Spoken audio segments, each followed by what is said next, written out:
Sina ku banda de quarto passai 3 de madrugada, já sabra, me recebi uma chamada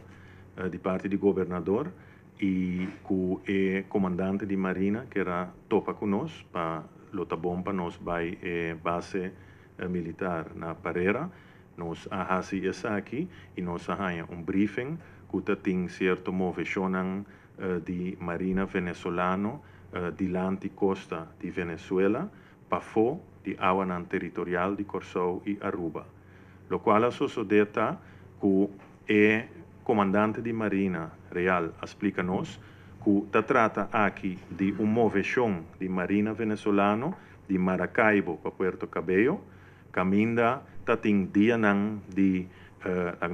lo que nós chamamos em holandês é vloot dagen na Maracaibo e não estava payendo back Puerto Cabello, lo qual estava remarcável tá que essa aqui a tomar lugar 2 dias promê que esse estava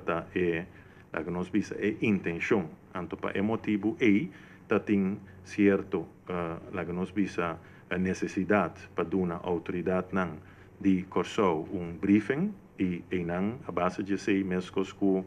primeiro-ministro Eyman vai base na Savaneta, Aruba, nós vai base na Parera e nós temos contato contínuo e dia